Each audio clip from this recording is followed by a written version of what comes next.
Singh, and Iqbal, his father was Ganda Singh, and Baghel Singh, and then Deep Chand, Lakhpat, and I have go right over there. See, this is my genealogy going over there.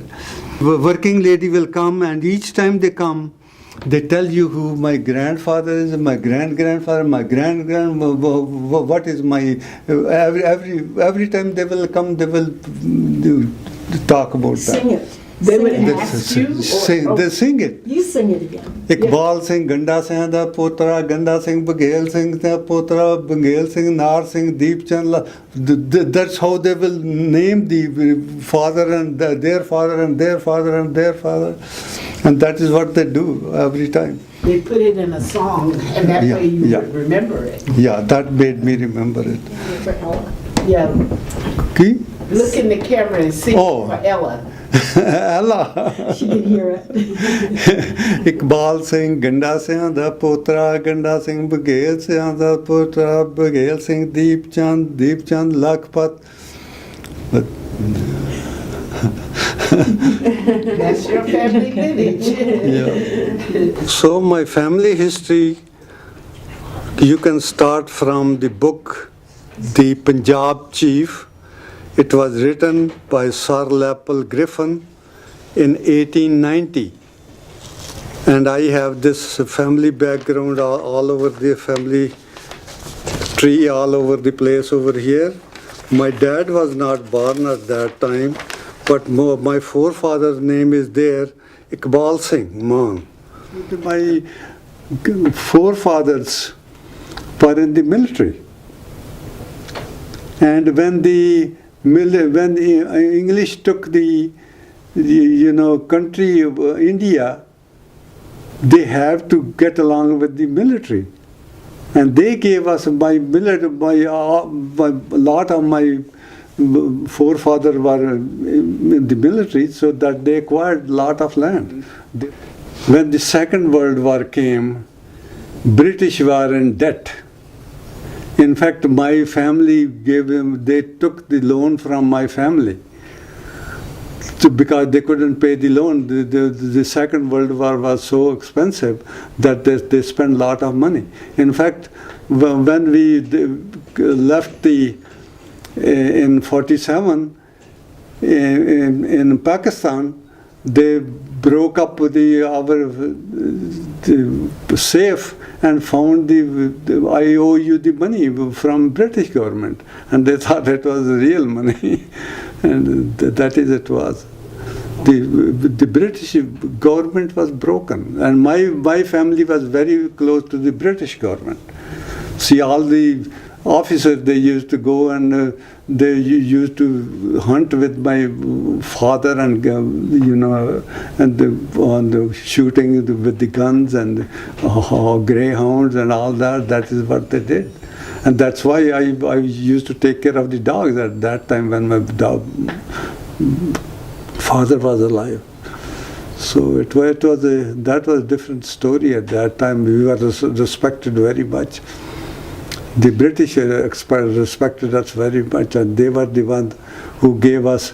In fact, my dad came in the First World War in Iraq. My grandfather was a leader in the area, and my dad didn't want to go to school. He wanted to have a good horse. He said, "Okay, I will give you the good horse." He put in the military. That is why he was in Iraq. Parental granddad ate a mule. This happened because he wanted a horse. Not just any horse, a big one.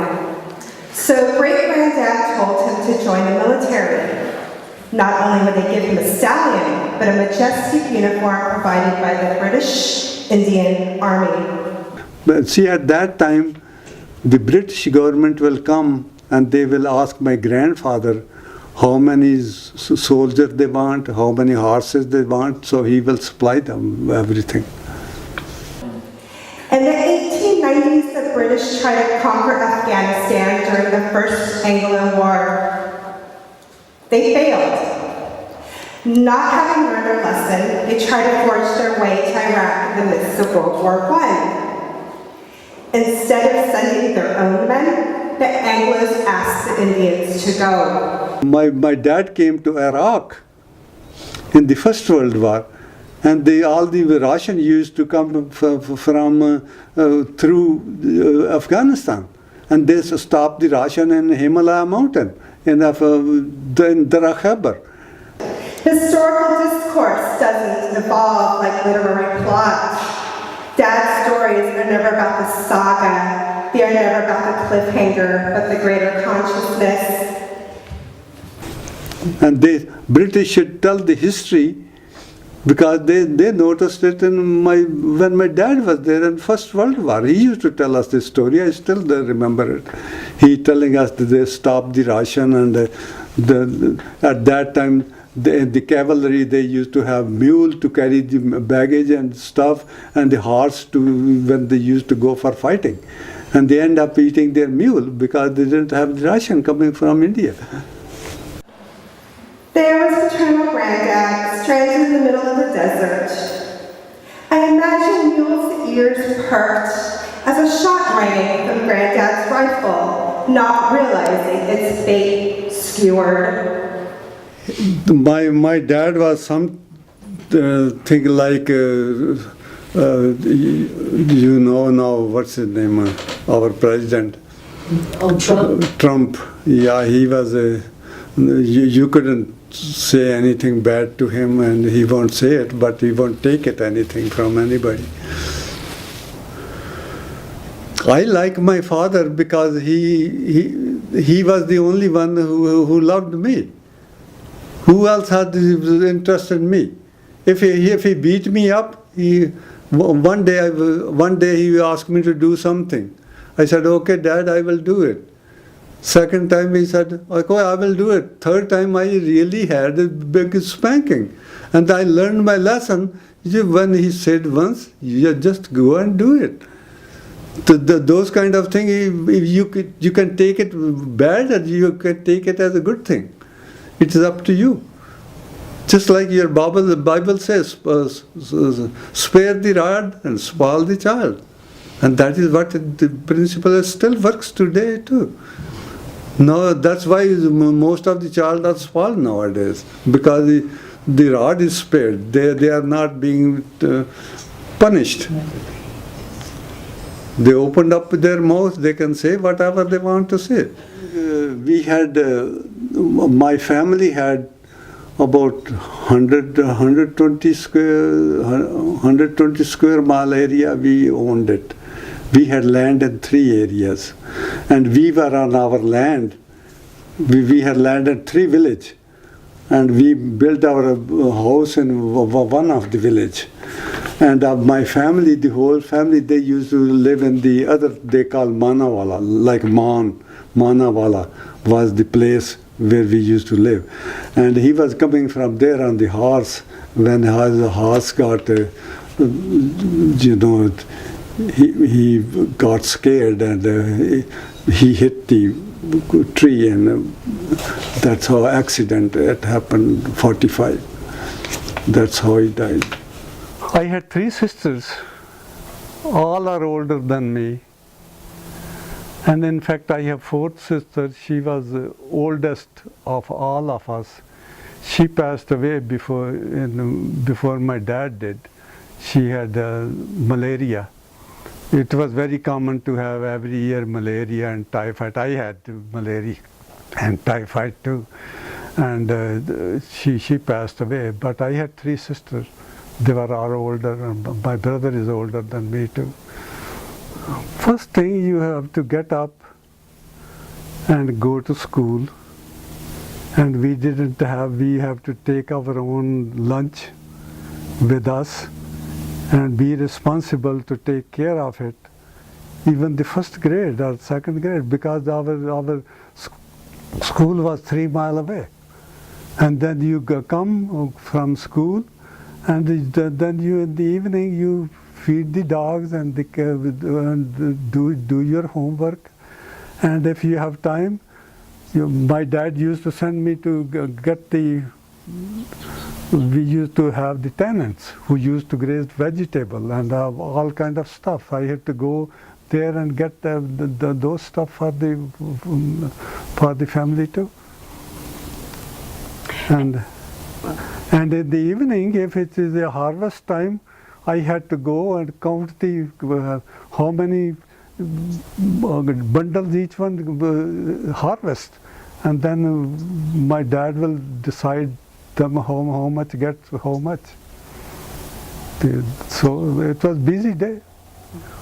Well, in the school when we go there, we had to have the we used to have slates, and we used to have the wooden thing which we used to write on. And we have to wash that one and put the paint on this one. Every day we write on it and wash it and paint it again. And that is what we used to do it.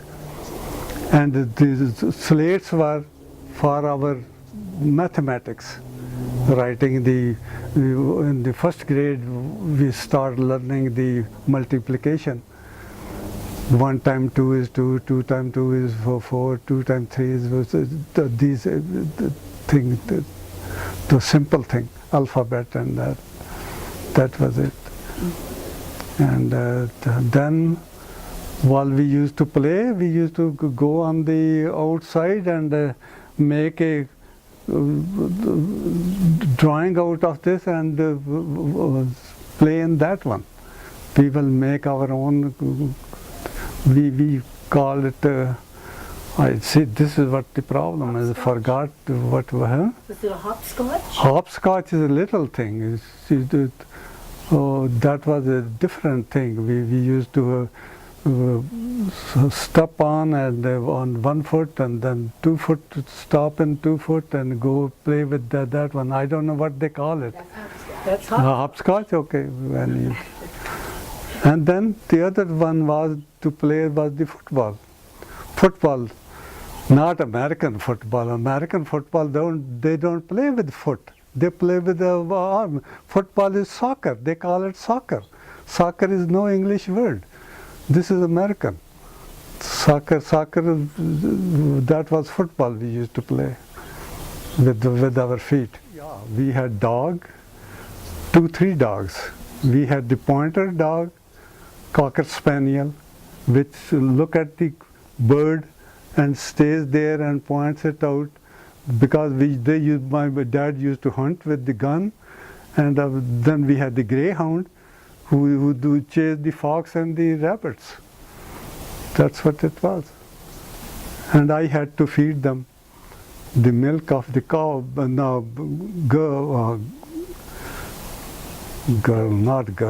goat milk.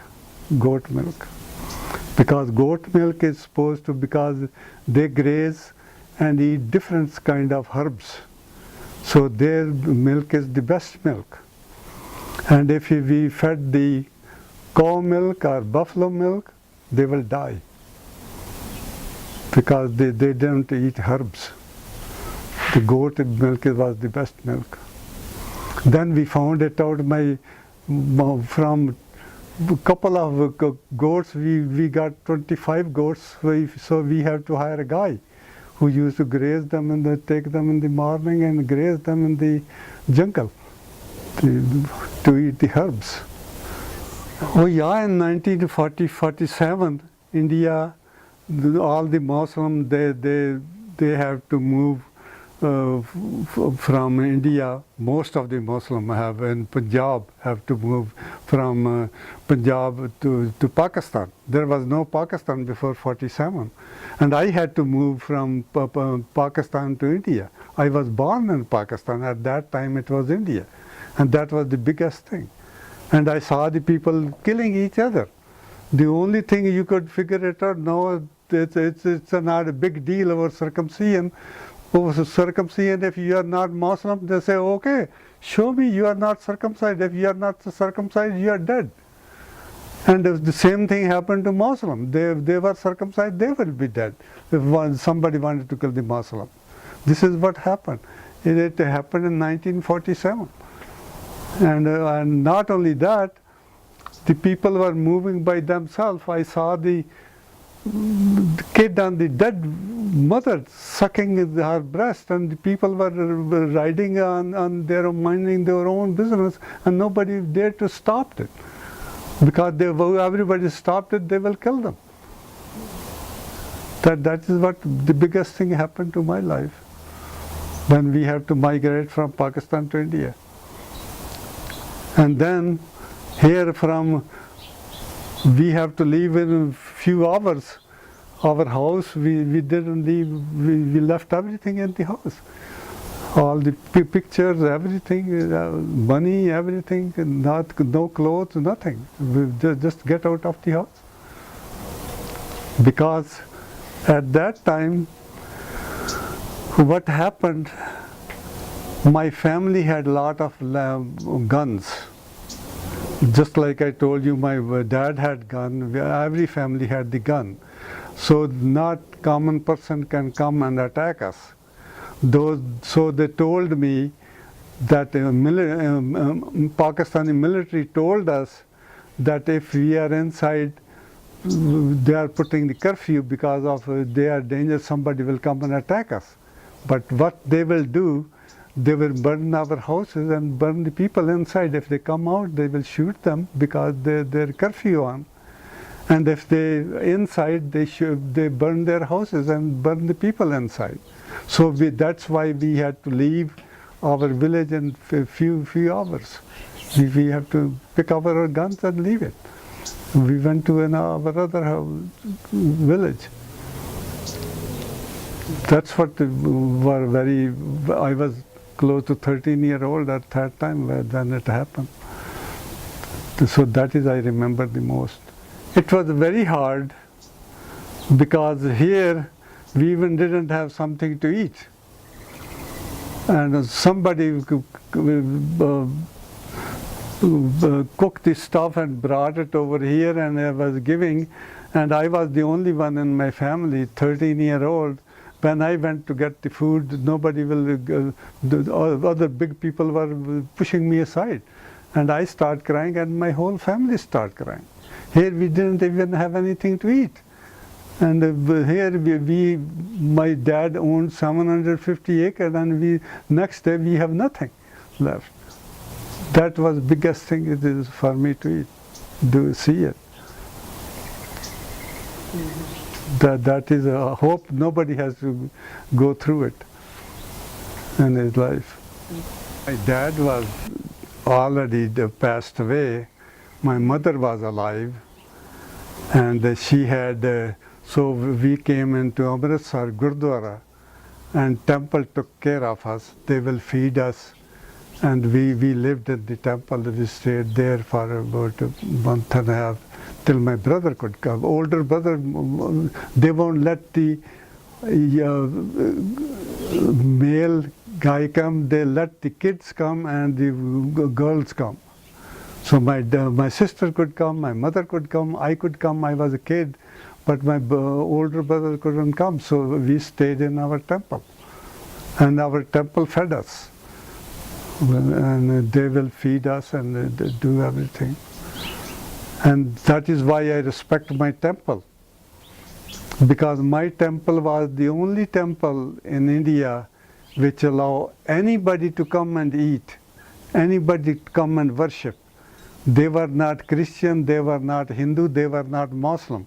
The other religion didn't want other people to come in their temple, but they were the one who allowed everybody to come in the temple and have to want to eat. You can eat, you can worship or do whatever you want to do. My oldest brother was in college, 4th grade. College degree he was going to get. Once he got the degree, he got the job outside. I didn't have the degree, I worked at the farm.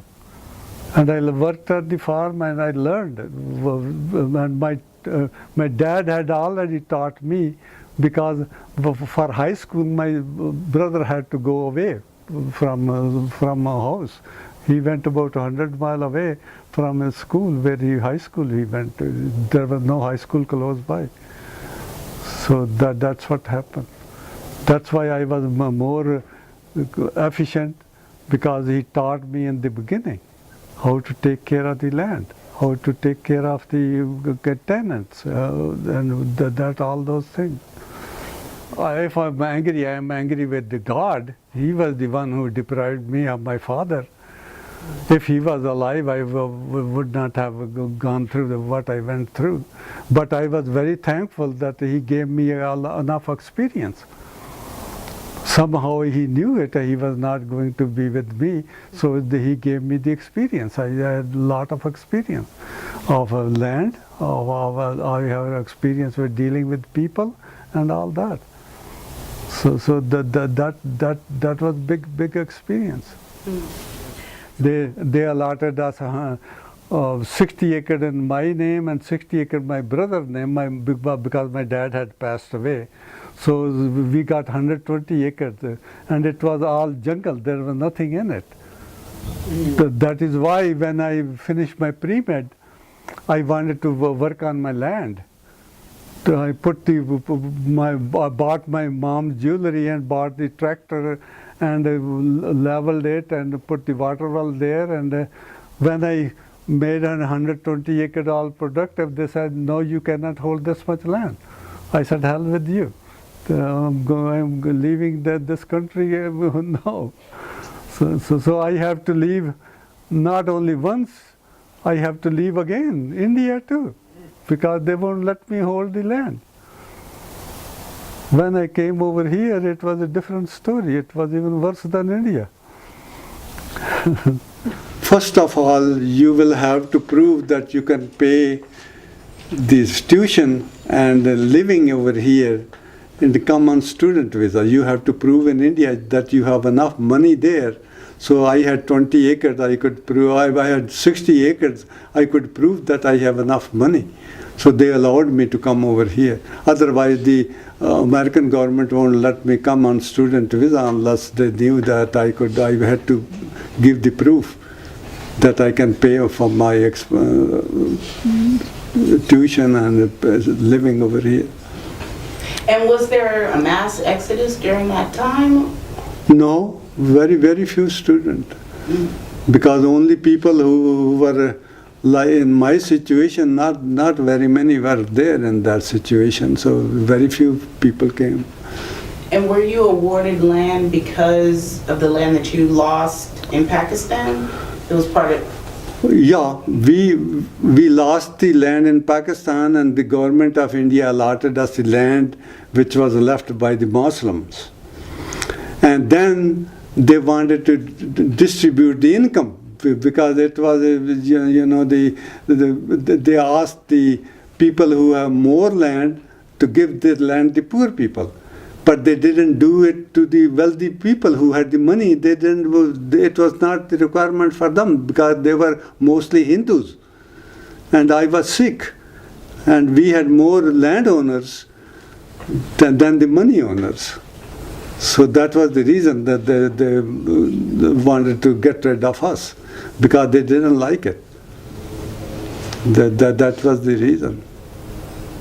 So I imagine you faced quite a bit of discrimination during your life. Oh yeah, I was discriminated from the beginning, because the Sikhs are in minority in India too. Hindus are in the majority, and the Sikhs are in minority.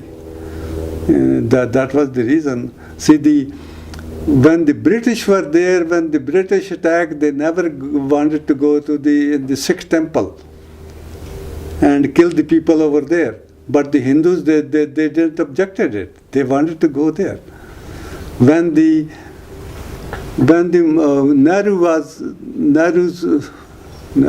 Mahatma Gandhi was killed by Hindu, they didn't do anything. And when his daughter Indira Gandhi was killed, they wanted to kill a lot of Hindu Sikhs, because they went to attack in the temple, and then they killed her. That is how it happened. Because they were fighting class. You read the story in the British history, that book I gave it to you, that will tell you. My forefather was a colonel general in the army. And I couldn't go in the army because they said there are a lot of psychology officers. I could, after high school, I could go. That's what I wanted to do. Instead of working on the farm, I wanted to go in the military, a second lieutenant. And then most of the people who went at that time, they became colonel general in my age. But they won't let me go. They said there are a lot of Sikhs already officers in the army, so you cannot go. So I cannot go even in the army. But they asked me to come and to go in the army in '63 when I came over here. China attacked in the what that mountain, Mount Everest. They attacked it, and when those Hindus went there, they got defeated. Then they asked me to come and join the army. They will give me the lieutenant situation without even taking test. I said no. I am going to go to America now. Because at that time they got beaten and they realized it is not easy job to be in the army, to be an officer, and because you have to manage the other people, how to do the work. My friend's father, see, we had the problem, our governor of our country, of our state, he was involved in getting the independence of in our country, and he was put in jail several times. When he was put in jail, he met some guys who were not very good people, and they were putting crime several times. They used to call 10 numbers. 10 numbers mean you cannot trust them. They are very bad. And this governor of our, he started business of getting gold from Pakistan, and his kids were involved with those bad people. And they didn't get along with that family, and they killed the whole family while they were in jail. He released him, governor released them from the jail, and in the village they came and killed the whole family. And the whole village knew it, who those people were. They recognized it, but they couldn't do anything because they were supposed to be in jail. And that created a big problem. My friend's father went to the superintendent of police. He said, we should do something. We know who those people are. And he said, I cannot do it unless somebody helps me. He said, okay, I will come and help you. So they went there and they stopped those guys who had killed those family. They stopped the bus and killed them. Police killed them, and my friend's father was with him. When they killed them, it became a big problem. Then they wanted to kill my friend's father. And in fact, at the end they killed him. And when I went to pick up his body and went there, they didn't like me either. They wanted to kill me too. That was another reason my mom didn't want to be there, where the governor was against me, and I wanted to leave the country. When I came over here, my Coin Electrical School, where I came for TV, I wanted to make the TV business because that was one of my friends was doing the telephone. He was working on that, on his business. So we want to get together and have TV too all the same time. That's why I came to Coin Electrical School in Chicago. In India, the people didn't have the TVs at that time, and that's why I came over here, and I wanted to learn how to design TV so I can open up my business. How was it adjusting culturally to life in Chicago? It was, I didn't know anybody in Chicago. I came by myself, and that is why I learned the school. Coin Electrical School was the one where I came, and when I learned, When I went to school, they were teaching physics. I said, I have degree in physics. And the black box was the turning point. Then I said, I am wasting my money. And American rupee was 7.5 rupee was $1. And while it was big money coming from India and spending time over here, it was very expensive. One thing is, going to electrical school, I used to pay $100 a month or something like that. Was quite a bit of money at that time. Plus I have to pay living expenses plus food and all that. I never cooked in my life. So it was not very easy. How did you adjust to that cold weather in Chicago? Well, that was another thing too.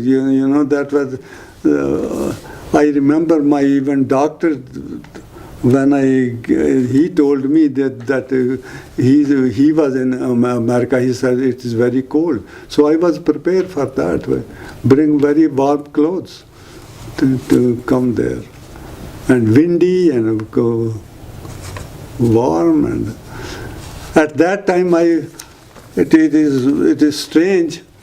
The black people, at least they could work. I couldn't work. I was not supposed to work. I couldn't, it was illegal for me to work. I have to, and I used to so much appreciate, I said, gee, how lucky they are over here. They, at least they can work. Did you know that at one time it was illegal for us to read or get an education? I know. So did you also seek out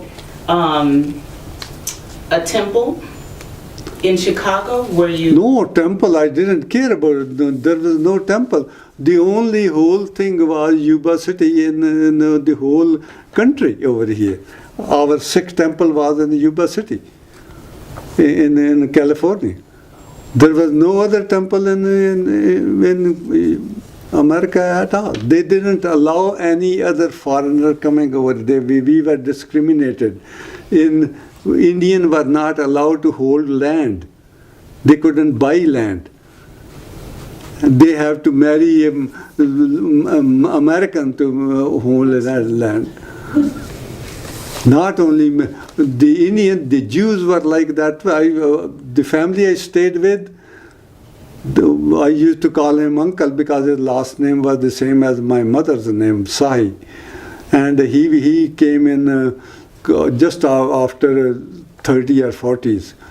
And he was an engineer. And he couldn't get a job. He couldn't own a land.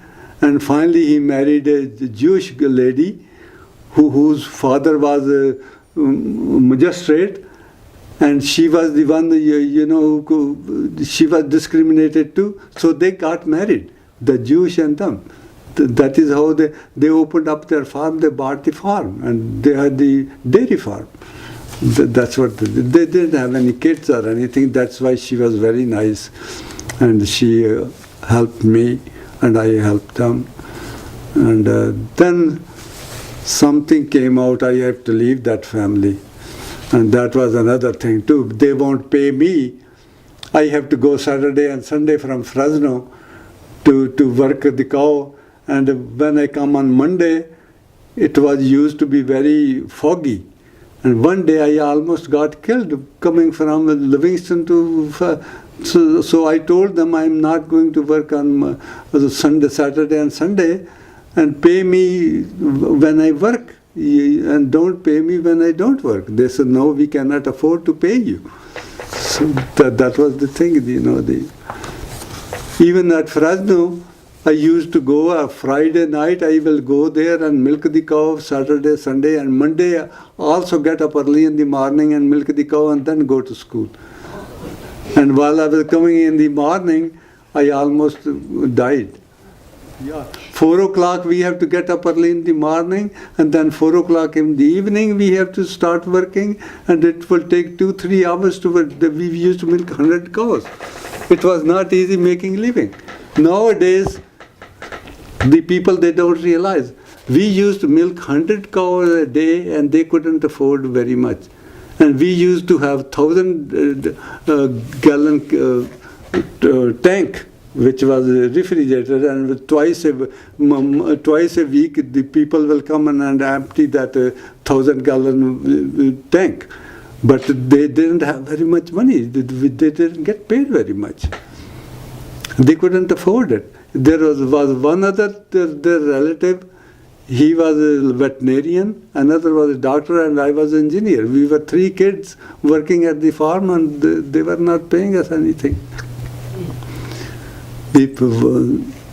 So that's how it happened.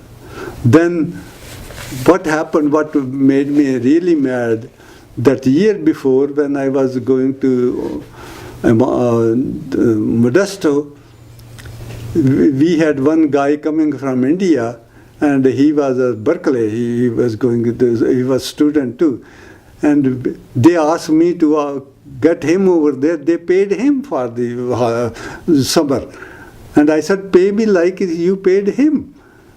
They didn't want to pay me because I was working, and they were just paying me at Fresno, just living. And so Saturday and Sunday I had to go and work again, and that was a big thing. So finally I quit working, and in fact when I quit working, I went to what is not Rio? No. and when we went there, they gave me job emptying the slot machines, because I was healthy and good. They said it is good to do that. So when I went there, during summer, they said, I'm an American citizen. I said, no. They said, well, we won't give you a job unless you... So I end up washing the dishes. I washed dishes that summer. And so these kind of things happen. How old were you at this time? What year was this? It was in 65, 66. Close to 66. So what was the turning point? What was the turning point? Where was the turning point? Turning point was when I graduated. When I graduated, I got the job.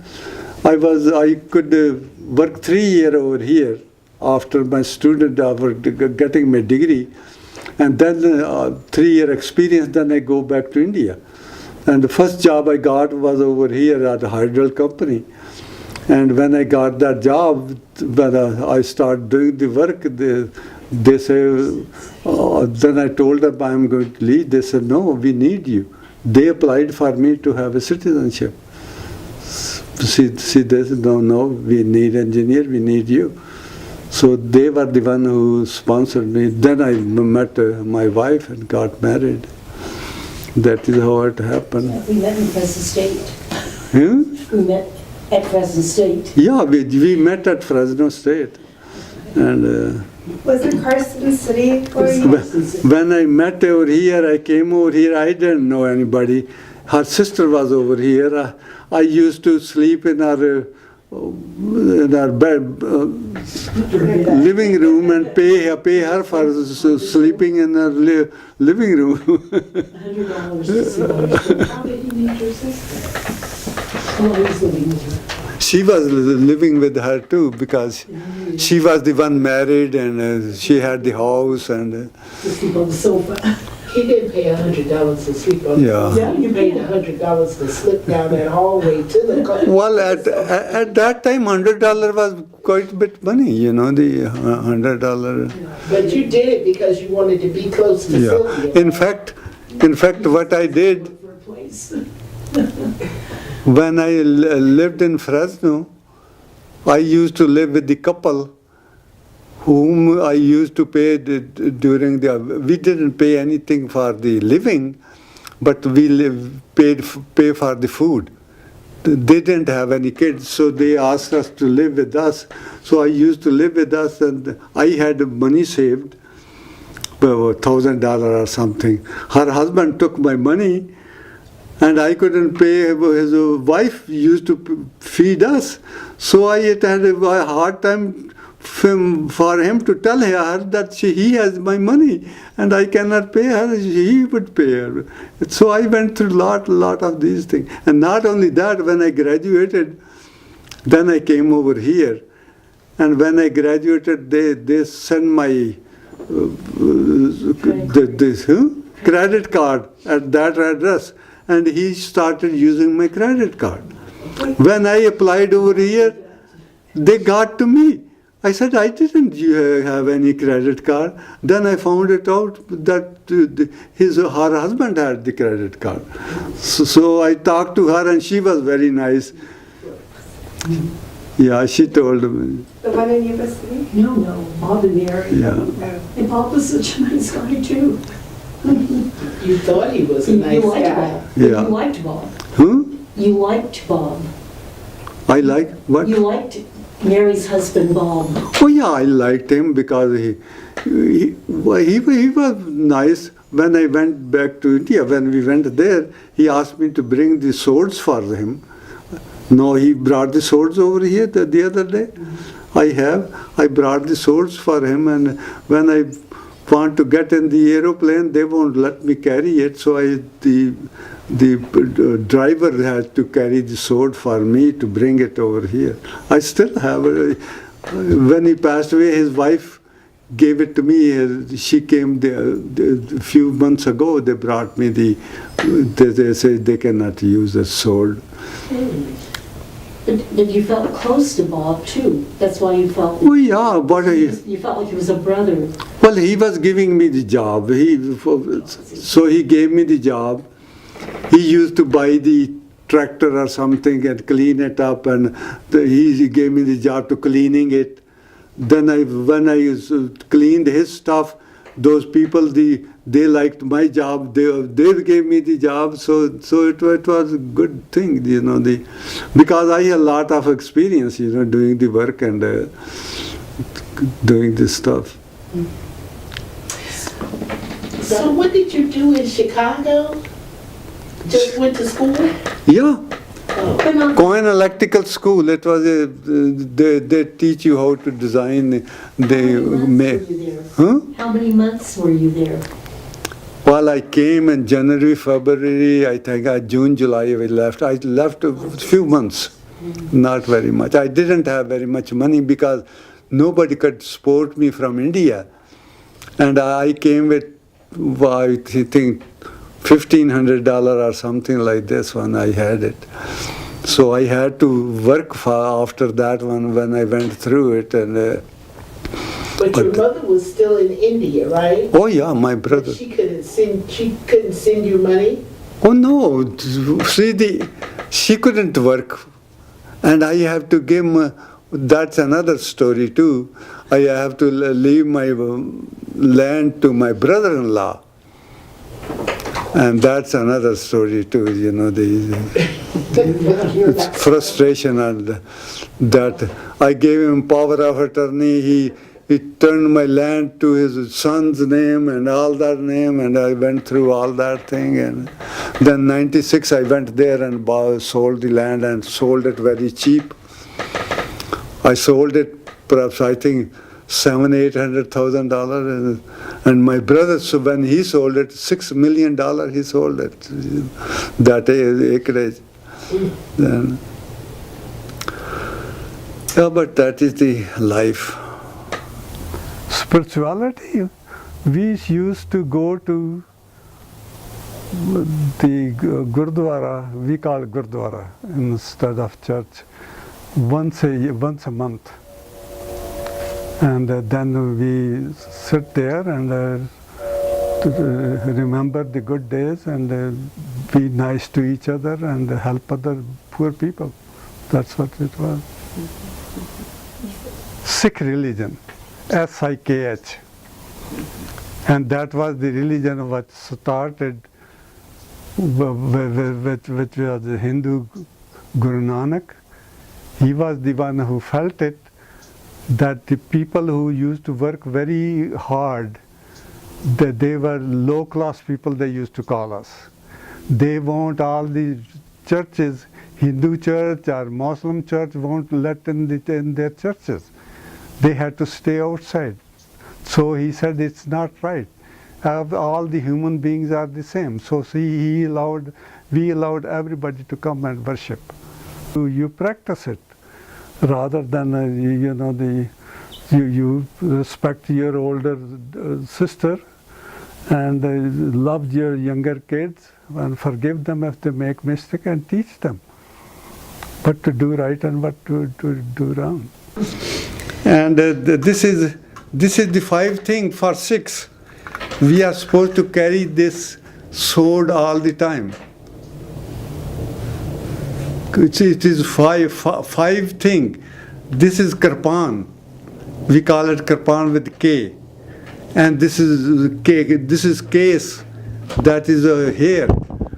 And kanga is the one, the comb. And kacha is the one, underwear. The 5 things we are supposed to have as a Sikh. The symbol of our. We used to wear it all the time. That's why we were the fighters. In the old days, when the people used to fight with this one, this was the one they used all the time. What happened? The Muslim, they were converting the people into Muslim. Even in that book, 200 years ago, some of in my own family, they turned Muslim. And they say, well, if you turn Muslim, we will give you the land. The Muslim, they were controlling the whole country. And the Muslim was the one whose wife, when he died, Qutb Minar, Taj Mahal, is the one where she was buried. And he respected her that much. And at the same time, he gave the people who converted to Muslim. Because Muslim was containing, they were controlling the whole, and anyhow, cutting the long story short, our 10th Guru who followed his example, one day he was sitting there and he was very upset. And his son came over here, he said, Dad, why you are upset? He said, well, son, our king is converting the people Muslim, and that's not very good. And he said, well, what do you have to do it? He said, somebody have to sacrifice. And he said, Dad, who's more valuable than you to sacrifice? He said, son, that is what I was afraid of. You are not grown up. No, I am not afraid you are grown up. So he said, okay, tell the other people, if they convert me to Muslim, everybody will be converted to Muslim. When he said, no, he said, no, I am happy the way I am. So they started torturing him. So when they torture him, he will say, okay, I will be converted to Muslim. When they tortured him, he made them sit on the hot what we cook the bread and made them sit on that one and tortured him. And then anyhow, that was he learned the lesson. He said, his son said, well, next door, they were the one who started fighting with them. He said, well, turning the other cheek is not good, we have to fight with them. And that is why the Sikh were the one who started going the guerrilla warfare. That is how they couldn't cut their hair. When they couldn't cut their hair, it was good that when the Muslim, they knew that he has the hair, they will kill him. Then they made him principle that you have to have hair. In order, if you want to Sikh, you want to have hair. That's why they wanted to fight. They have kirpan, they have kanga. They, in order to take care of their case, they want kanga, the comb. And in order to be more kacha, the underwear, to be more healthier. That is how they started. And it was started with guerrilla warfare, and that is how they start growing in their hair, and didn't cut it. Then they made it principle that person who wants to be Sikh, he has to fight for the country. And that is how, when they fought, they defeated the Muslim, and they became Maharaja Ranjit Singh was the first king But just before the British came over here, he was the Sikh. He controlled the India, all that. With him from India? Yeah, they- How'd you get this here on the plane, Terry? Oh, the pilot? Oh, the pilot took it from me, and they gave it to I me. think your bangle must be at the bank. I don't think I have your bangle. My mom, this is a gold bangle, this is instead of. this is what I- Most of them metal, steel bangles. And that basically is that the. Keep it in its sheaths. It's sharp. Well, I started learning the thing. One thing is, I told you, my friend's father, he helped superintendent of police to kill those bad people. And then when he came, he killed one too. When he killed one, they took his gun away, and I gave my brother's gun to him. And when I gave my brother's gun to him, my brother never. I was too young to have own a gun, because you have to apply to have a gun. You have to have the license. First of all, you have to show you need to protection. You have enough property. You have enough the thing you need a gun to protect your property. And I was too young at that time. I gave my gun to him, my brother's father, and then he got murdered. When he got murdered, then I had the problem. I told you the governor was involved in that one, and I was on the other side, and that's what happened. So that I learned the lesson that if there is something you just don't go there and calm yourself, you fight. You fight for the right thing. Those were the story in our first grade book about the lion and the cat. Cat was very smart girl. She will do the hunting, and she will kill the. And one day they say, "Auntie, what is your secret? Why do you can kill?" She said, "Well, you have to humble yourself. Before the land will get up and state up, and they scare the other to whom they want. Say now they go down and humble themselves before they attack." So that's what she taught it. And one day she was sitting, they become so, lazy. They wanted to attack and kill her. And they attacked her. She climbed up on the tree.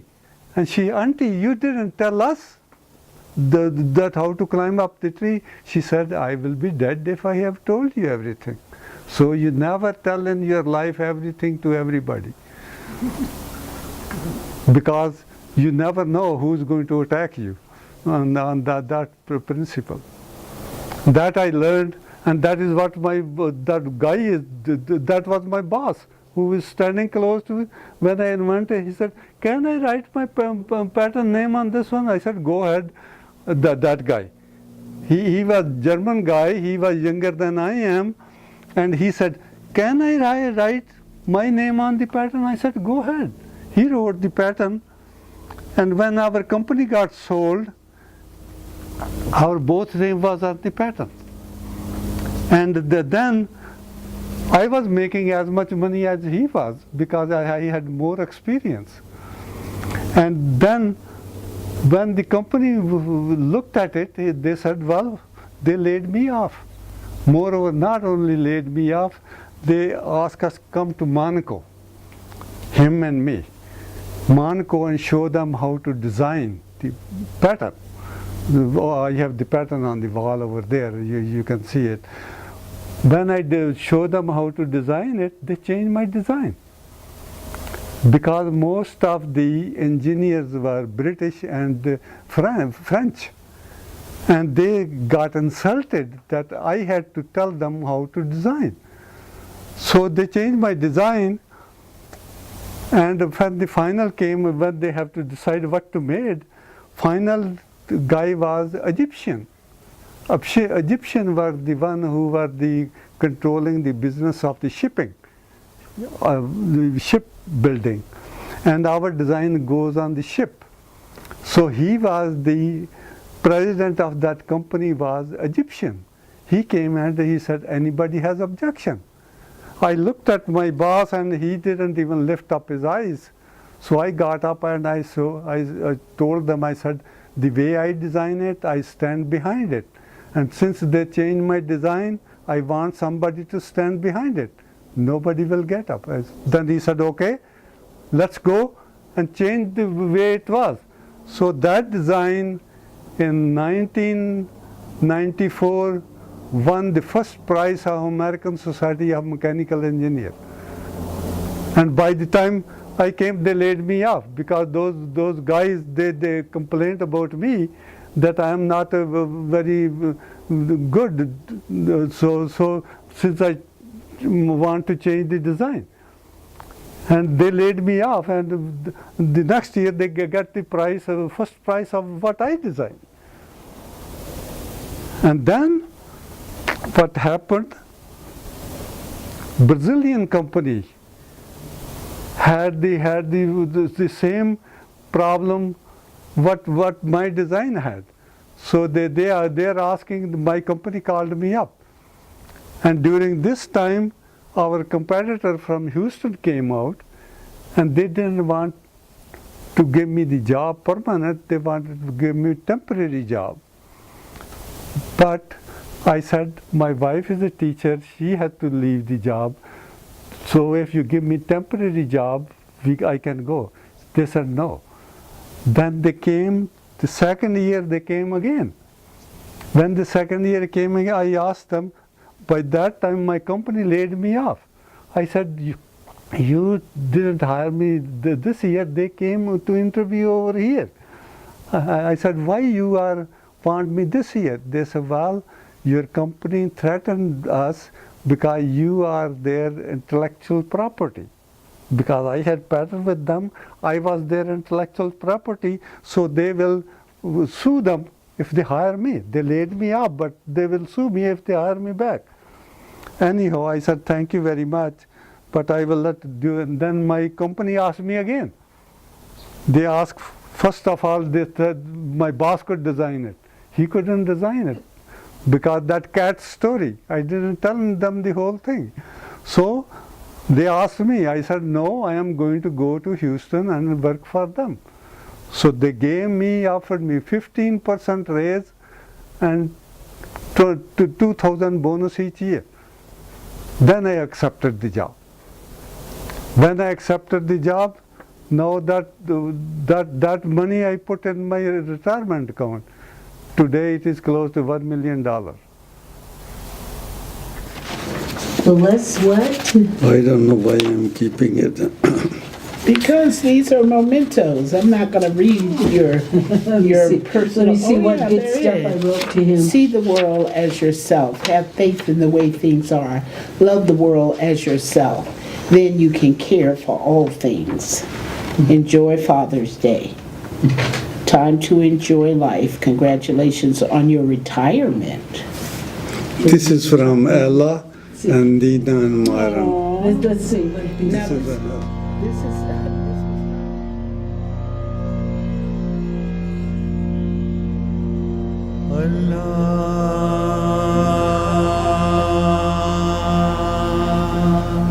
Yeah, no, he doesn't do this. The stage of your life is to relax, make everything Father's Day. He does relax. He's the calmest one in the house. You